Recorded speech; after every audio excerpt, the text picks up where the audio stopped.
আমাদের চ্যানেলের যারা নিয়মিত দর্শক তারা স্পিড খেলার ভিডিওটি দেখে থাকবেন। না দেখে থাকলে আই বাটন অথবা ডেসক্রিপশন বক্সের লিঙ্কে ক্লিক করে দেখে আসতে পারেন। স্পিড খেলার বিশেষত্ব ছিল এটি খেলতে অন্যান্য কার্ড খেলার মতো অনেক বেশি সময় লাগে না।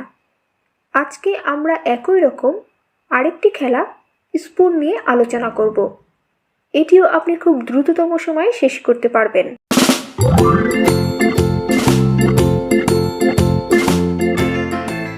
প্রথমে আমরা স্পুন কিভাবে খেলে বিস্তারিত বর্ণনা করব এবং শেষে সম্পূর্ণ খেলাটি খেলে দেখাবো।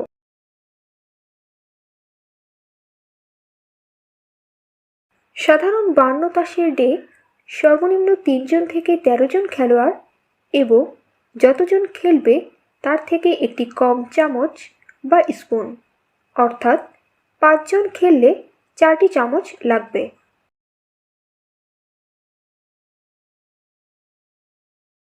খেলাটির মূল অবজেক্টিভ হলো যেভাবেই হোক প্রতি রাউন্ড শেষে স্পুন জেতা। যেহেতু খেলোয়াড়দের চেয়ে একটা স্পুন কম আছে, সো লাস্টে একজন হতভাগাকে স্পুন পাওয়া থেকে বঞ্চিত হতে হবে। কারো হাতে 4 অফ এ কাইন্ড মিলে গেলে, অর্থাৎ 4টি 3 অথবা কিং অথবা একই নাম্বারের 4টি কার্ড, সে স্পুন নিয়ে নিতে পারবে এবং যে কোনো একজন স্পুন নিয়ে নিলে বাকিরাও স্পুন নিয়ে নিতে পারবে।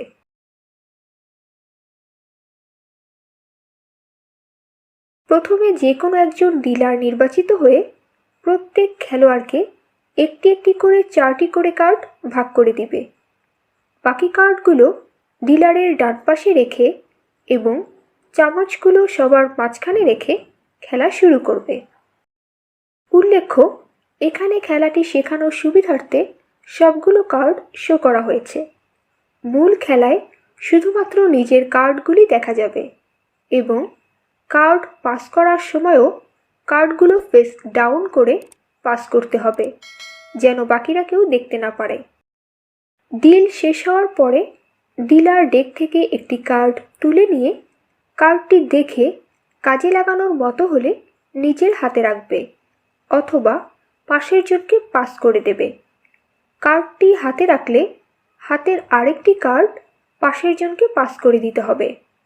এবার পাশের জন্য একইভাবে হয় কার্ডটি রাখবে, না হয় পাস করে দিবে এবং এভাবে পর্যায়ক্রমে খেলাটি চলতে থাকবে।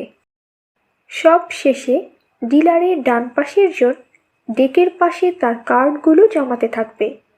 উল্লেখ্য, একজন খেলোয়াড় একবারে একটির বেশি কার্ড নিতে পারবে না। এভাবে খেলা চলতে চলতে যার হাতে 4 অফ এ কাইন্ড মিলে যাবে সে স্পুন নিয়ে নিতে পারবে এবং বাকিরাও সেটা দেখার সাথে সাথে যত দ্রুত সম্ভব স্পুন তুলে নেবে। শেষে যে কোনো একজন স্পুন নিতে পারবে না, সে ওই রাউন্ডটি হেরে যাবে।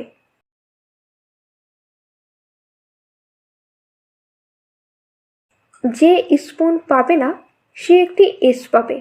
এভাবে রাউন্ডের পর রাউন্ড খেলা চলতে থাকবে।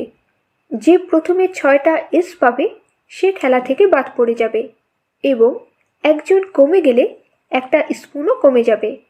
এভাবে বাদ পড়তে পড়তে লাস্টে যে টিকে যাবে সে সম্পূর্ণ গেমটি জিতে যাবে।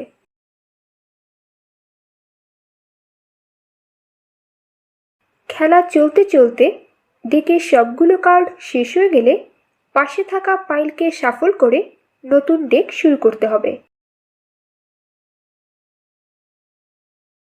কেউ ভুলবশত বা ইচ্ছে করে 4 অফ এ কাইন্ড না হওয়ার পরেও স্পুন তুলে নিলে সে ওই রাউন্ডটি হেরে যাবে এবং একটি এস পাবে। চাইলে খেলার সময় কমানোর বা বাড়ানোর জন্য 6টির থেকে কম বা বেশি সংখ্যক এস ধরেও খেলা যায়। এই ছিল স্পুন খেলার বিস্তারিত নিয়ম।